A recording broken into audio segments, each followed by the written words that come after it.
Hey guys, thanks for tuning in. Well, today's project is this front beam here. This is the 56 oval window Barn Find Beetle chassis. We're going to try to tackle this front beam and get it cleaned up, painted, resealed. We need to put new seals in here. And I think the link pins and king pins are good. I don't feel any play in it the way it is, but we'll get it up on an engine stand, the beam off of the chassis and on a stand. I'll get a good look at that. It has to come apart to put the seals in there anyway, so that's on the agenda for today. We'll get this all cleaned up and restored and ready to go. Thanks for tuning in.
Usually there's a little bit of play in there. That had to be replaced.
All right, the front beam is free, so we'll get it up on the engine stand so we can get a good look at it. Okay, I have it mounted up here on an engine stand. This is just a universal mount here, just your basic everyday engine stand. And we'll start with dismantling these brakes. There's a part of a speedo cable still hooked on here and nothing coming out the back, so I think it's got torn off when we pulled the chassis off, or the body off the chassis. So I got a little fragment of a speedometer cable in there. So we'll take apart the brakes and that, and we're gonna have to put some heat on here. These are a special bolt in here, so you don't want to break this bolt. It like tapers down to a smaller thread. You could make one if you had a lathe, if need be, but it'd be nice to save them. And the same thing on this side. Then once we get these backing plates off and that, we can get a real good look at the kingpin and link pins. These are the link pins here, and this is a kingpin that runs through here.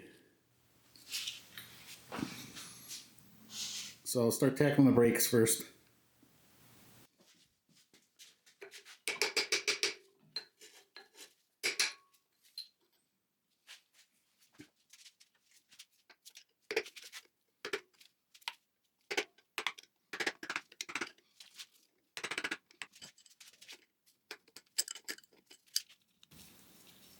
This side here is left-handed threads. Locking tab.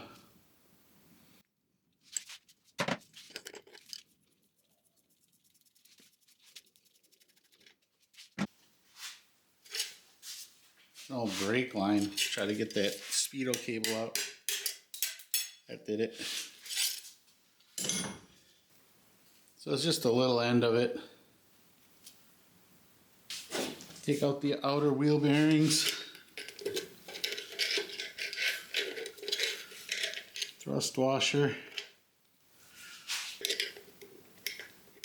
See what kind of bearings are in here. Originally it had actual ball bearings in there. Then they went to a tapered bearing replacements. This looks like it has the original ball bearings in there. So here's the inner race. And yep, these have the original wheel bearings in them.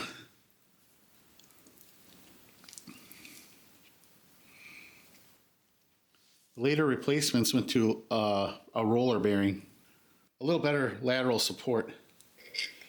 And then the outside race is hammered or pressed into this drum.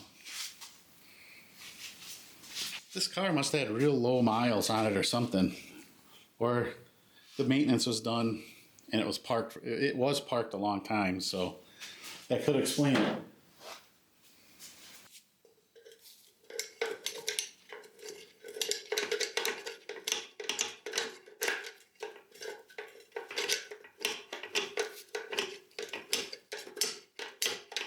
Just turning the star adjuster to bring those brake shoes in a bit. There you go. And there's the ball bearings on the inside of there too.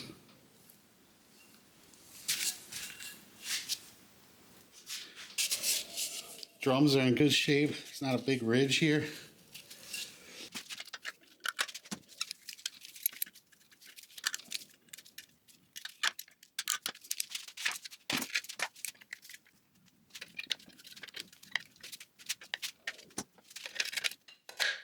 Here's the adjusters. Even the brake pads are in decent shape.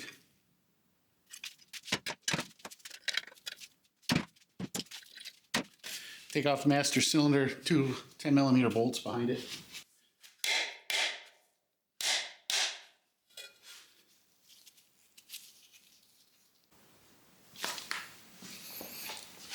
So these here are supposed to be safety wired. There's holes in the bolt heads, and it's not. So someone's been in here.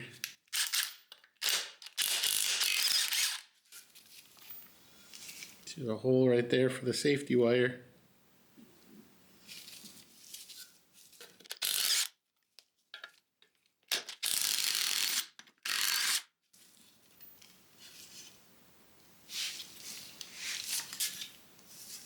backing plate.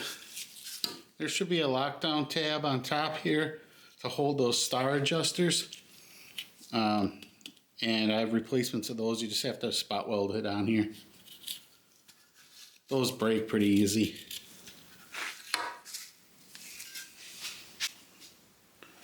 So there is zero play in this kingpin. The kingpin runs through here and there's a bushing. And there is zero play. So these have obviously been replaced. And same thing up here with the link pins. Link pins are on here and here. Yeah, that's crazy. They're almost always loose. They easily wear out, but they must have been getting greased. So we'll take the link pins out. Probably won't replace them, but just for cleaning purposes. And we need to get these arms off to replace these seals.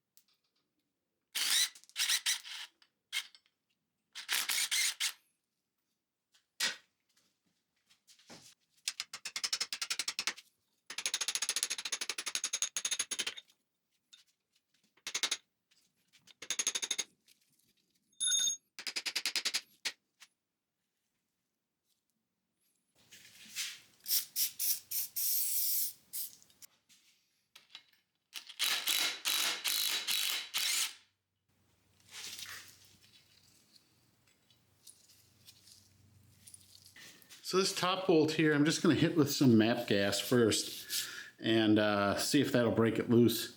If not, we'll get out the oxyacetylene torch.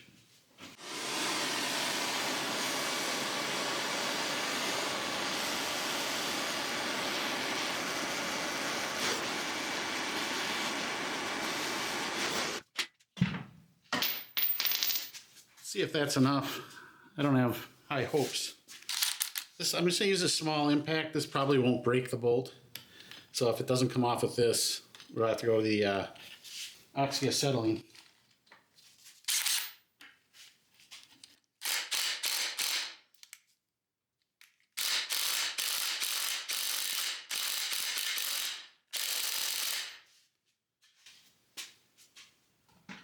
Yeah, it's going to need the oxyacetylene.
Here's the bottom trailing arm.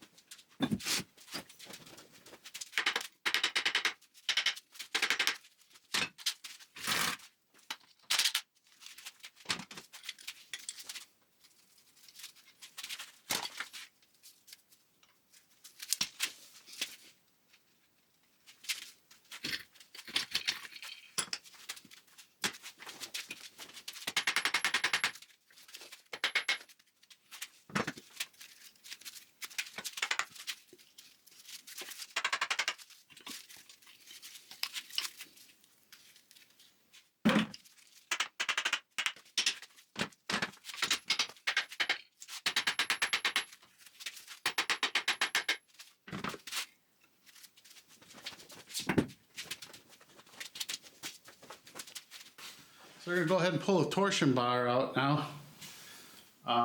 We're going to keep track of the top and the bottom and the left and the right. You want to put these back in the exact same way.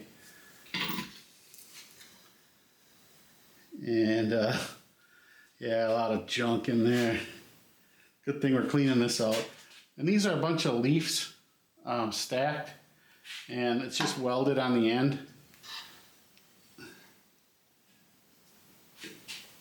And this could use a good clean out. But there you have the torsion bar. And that'll make sure we mark this as left side. So if this goes back in the exact same way. And then there's a divot here for the pin. So you know that you're getting it in correct that way. But you want to make sure you label left to right. You don't want to change the directions on these torsion bars or they'll break. Then what I did is just took a drill and just drilled a little tiny hole, or not a hole, but a little dimple on the right side of both. So I know the little dimple is the right. And I made a note of that. I tried punching it with a little R punch, but that weld is hardened, so it wasn't working. So I put a little dimple with a drill. Okay, so you have the beam completely taken apart. It's completely bare. Well, other than the bushings in here, which I think are still good. But we'll clean this all up and clean the trailing arms up and make sure there's absolutely no play in those bushings. I do have the grease zerks still in there.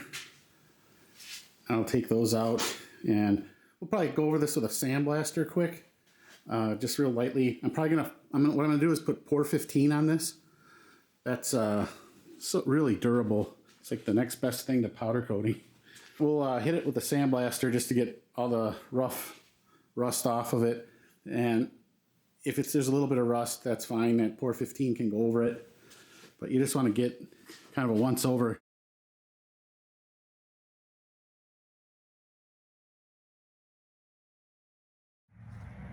So here's the aftermath of the sandblasting. I put a tarp down to try to reclaim some of the media. But last time I filmed it, my camera's focus was crunchy for like 2 weeks, so that sand just gets everywhere. So I didn't film it actually sandblasting it, but here it is all done. The front beam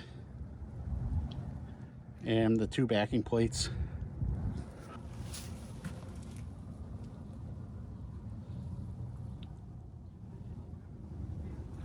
Okay, I have it back up on the stand here. I'm going to hit this with some Ospho just to get any of this rust in these pits. It actually came out really good. It probably doesn't need it, but we'll hit it anyway. I mean, there are a few rust pits in here.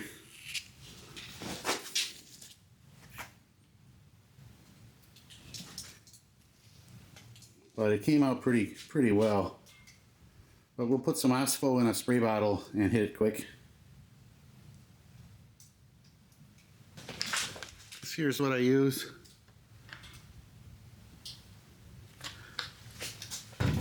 And I put it in a spray bottle.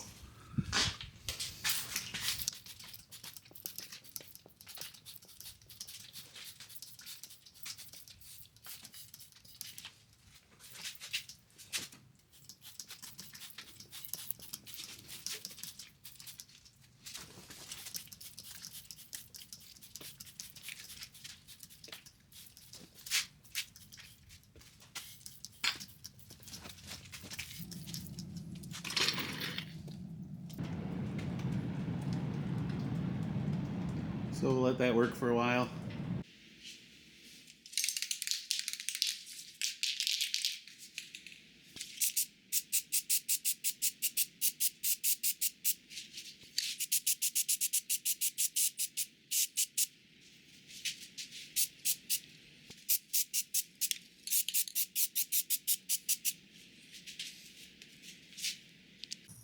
Okay, I have a couple holes here that I have to braze up. A little too thin for welding, I'm thinking. And we'll just preheat the wire here. The filler, a little bit of flux on there. And then what we're gonna do is preheat the metal just a little bit. And then we wanna come in at an angle to kind of just hit the rod. We're just trying to melt the rod onto the metal, drip it onto the metal. It's just resting on the metal.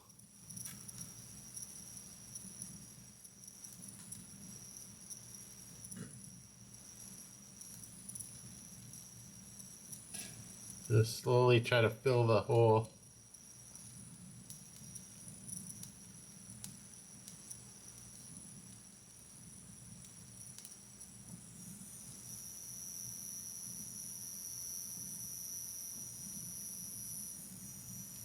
And then if you heat the surrounding metal, you can kind of draw it over.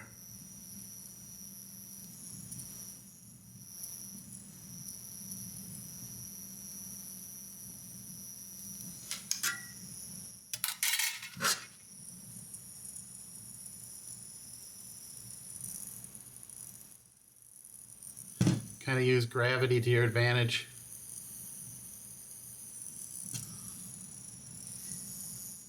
And there you have it. Filled hole.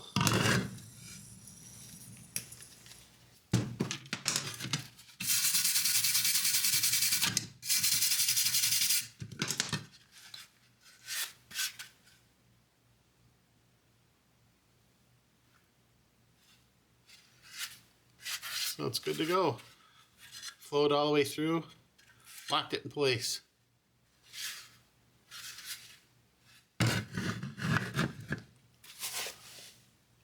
Okay, we have a new adjuster tab here. This locks the adjusters in place. This was broken off, completely missing. So this is a new one here, and we're just gonna put two little tacks on each side of it. It's kind of sitting wedged kind of down in a little channel. It holds the adjusters so they click into place, the little star adjusters.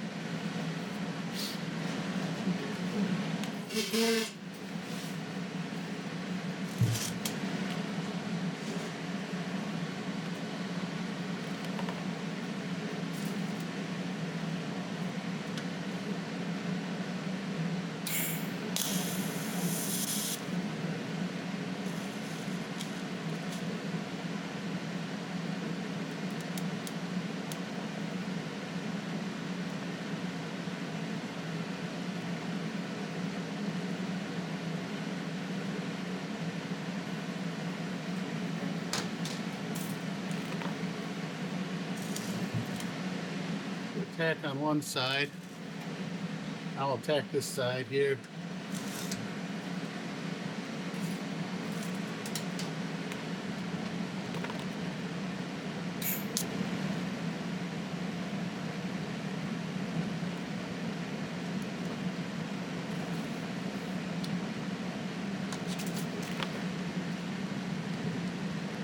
That's probably good. A little hole opened up there. I'll fill that quick.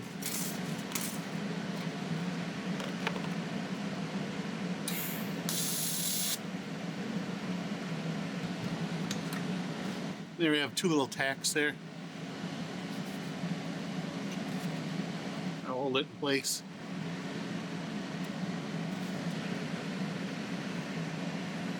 I'm going to powder coat these. Okay, I have this all set here to go for paint. We're going to hit it with some Pour 15. The acid etching came out real good, the Ospho. And the sandblasting came out really good too. I don't even know if it needed the Ospho coating, but there was a little bit of pitting where the rust wasn't completely out maybe. So it should have killed all that. So we should be good to go. Plus the Pour 15 is pretty durable stuff. I'd say it's almost as good as powder coating. So we'll just hand paint this with a brush. It flows out really nice. So that's next.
Okay, we're ready to put everything back together. We're going to start with the leaf springs here, the torsion springs. This is a bundle of springs, but looks like the previous owner did weld the ends. And I marked them so I know which spring goes where and which way. You want to make sure you put these in exactly the same way. So first thing we'll do is grease them up. Just using a red lithium grease.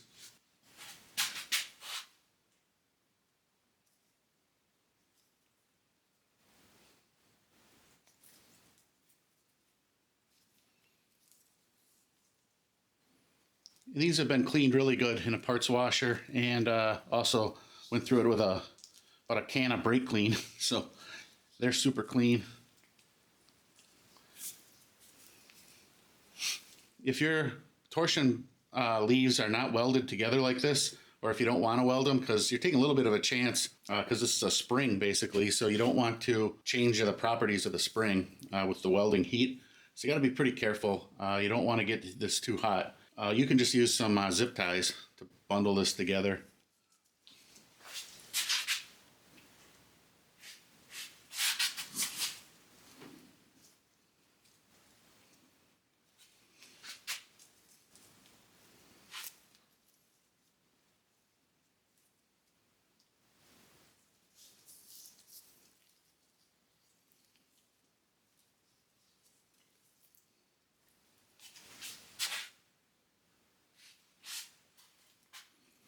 Really trying to push the grease into all the leaves.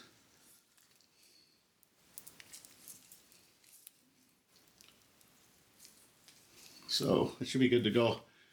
The bushings and everything, I'll put a little bit of grease on them. Just for the start here. But they'll end up, we'll pump grease in there when we're all done. This one here is the bottom, and this is the right side.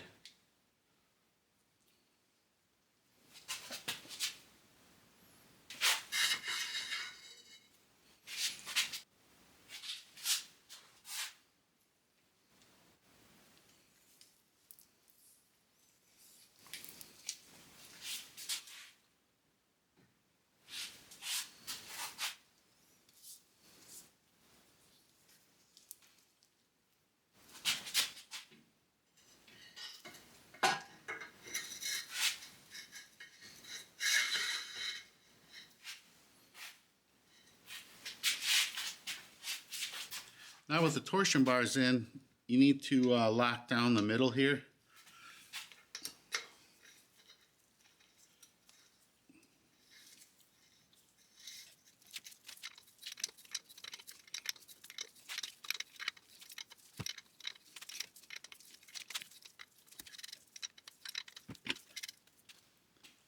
Okay, that's locked down in place.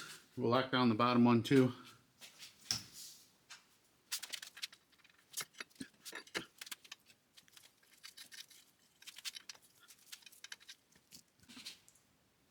Okay, we have both of these locked down. So now the torsion bars are locked in place and we can put the arms on. So we'll start with the bottom one with the shock mount. I have a new seal on here. We'll grease this up a little.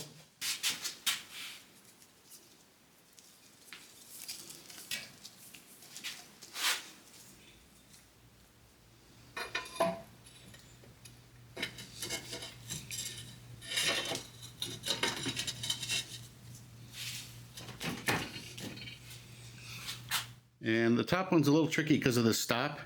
You have to bend it up a little and pretty much mallet it in with a mallet, or you might be able to do it by hand, but you do have to give it some tension because it'll rest on this stop. So here's this one greased up, new seal. And see, it just barely gets on there, but you're gonna have to pull this up and hammer it in. We'll try it with a small mallet. Make sure it's tightened down.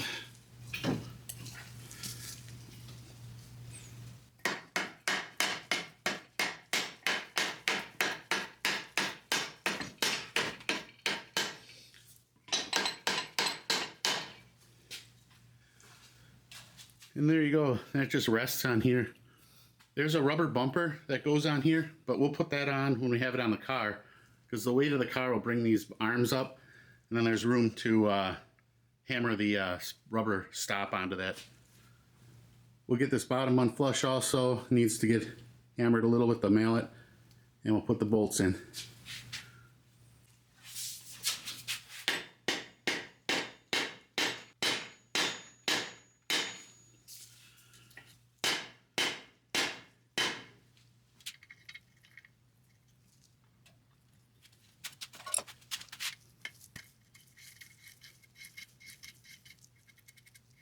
Get these all in place first, and then we'll torque them all down. There's a dimple, in the torsion bar, so it'll kind of it'll seat itself. You got it close.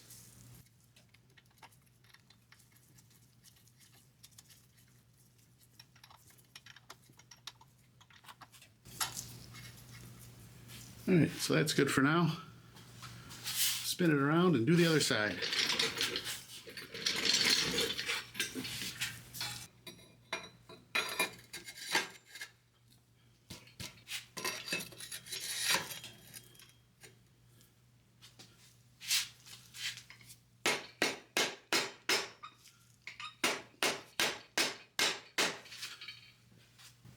And then on these screws here, you know that they're seated completely in when you have about 2 threads showing. If you have more than 2, it's not sitting down in that dimple, and you got to figure out what the problem is.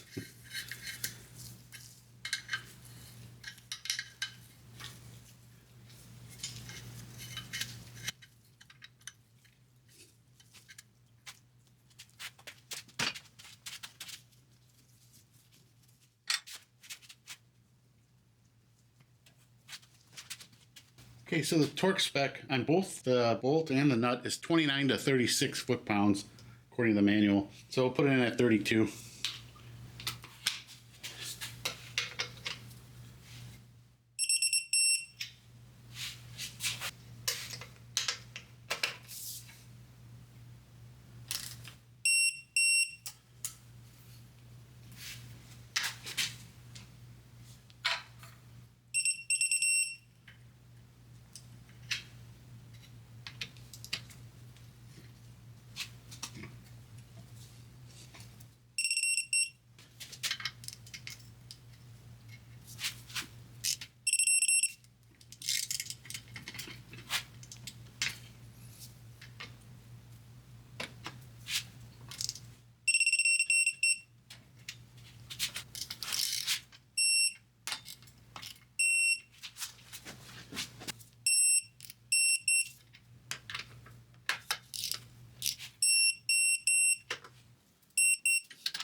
Okay, so now we have to measure the offset here to confirm.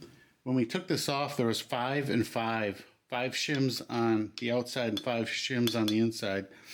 So that's determined by the offset here. There's a chart. What you do is we'll just take a straight edge, and you gotta make sure these are really clean. And I don't paint the outside here, and these are real surfaces are clean. Put any kind of a straight edge, and then we just need to measure the offset.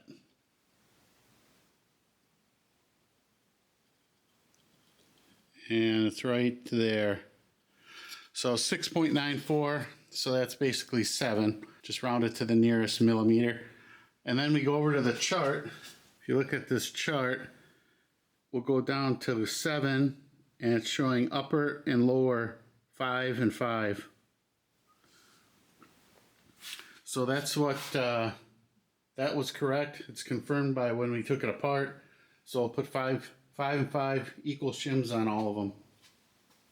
Now what I'm going to do is I put a ratchet strap on here, because these need to be pulled together in order to get the spindle on. And I took the spindle and I put the link pin in with the 5 and 5 washers. Those will go here. Steering arm goes up, and you know this is the left side because it has the hole for the speedometer cable, and we're working on the left side here. So you can see how this needs to come up in order to fit into the spindle. So I have my ratchet strap on there that can pull it up. We just creep it up until we get it to fit. And now we'll get the bottom link pin. So we have this all greased up, 5, and the other 5 will go on the other side.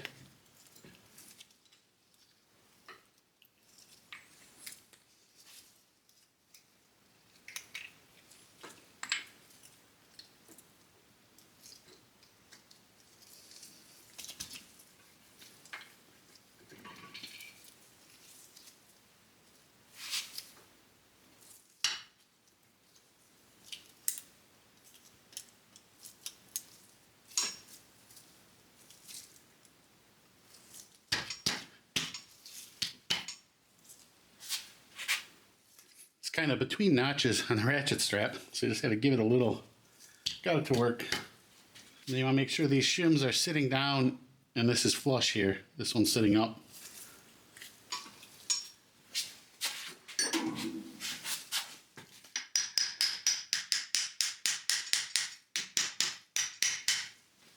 And now that it's in there like that, we can undo the ratchet strap.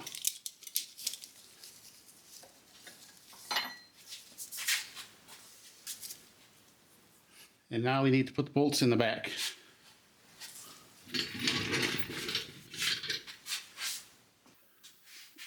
And now with this, the link pin in, both of the link pins, you can grab a hold of this with a 14 mil and turn it. And if you look down, you'll see when the hole opens up so the bolt can fit through.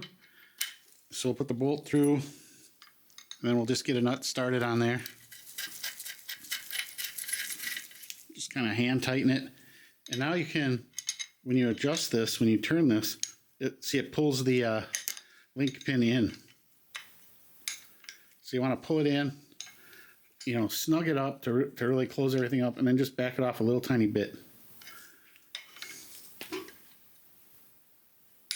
You don't want any, really any play. And then we'll go ahead now and tighten this down. And this goes down to 36 foot-pounds also.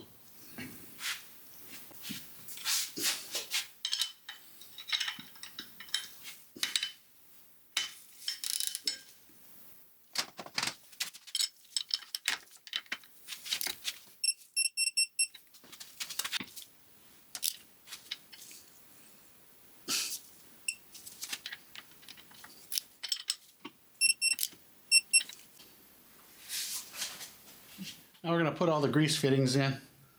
Put up just a little tiny bit of blue Loctite on there, just basically as an anti-seize more than anything.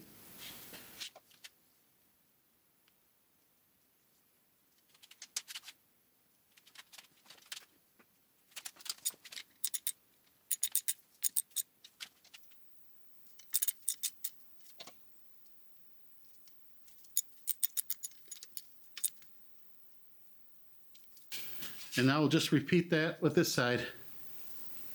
All right, well, we have it all good to go now. I went ahead and put the steering box on we rebuilt last video. And I found a couple new old stock shocks there and there. I think they're from the 90s, so I guess that makes them old. And they were in stock, so that's what I used. I am glad the link pins and king pins were good, because that would have really added a lot of time to the project, which took longer than I expected. I did go over it with the Pour 15 semi-gloss paint, and I also painted the frame head with that same paint. And that Pour 15 is really good, really durable, but it flows so well that any pits or even on the edges of some of this, it will actually flow off the edge. So you have to let it tack up to like a masking tape type tack, and then put a second coat on, or else it'll actually flow off the edges.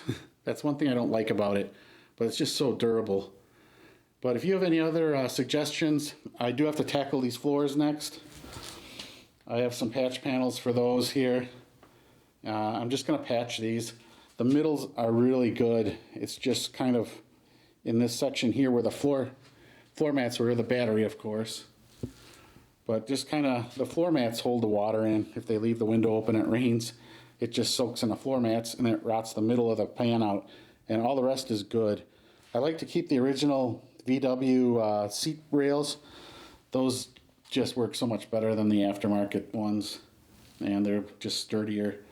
Some of the new pans that you can get probably are okay. But those are so expensive. And I think they come from overseas. You're looking at probably $1,000 with the shipping and everything. So before I put this front beam on the pan, I want to get the floors done. But first we need to take this transmission out. And we'll also probably fix this here. This is the torsion bar, bushings in there. And that cap is gone, basically. Rusted away. So we'll replace those. That'll be a challenge. We'll have to torch those bolts off. I'm sure they're going to put up a fight. That way, with this transmission out, then we can flip this pan up on its side, and we can get at these pans from both directions. So that's what I'm going to do next. So thanks a lot for watching. Please subscribe, and we'll see you on the next one.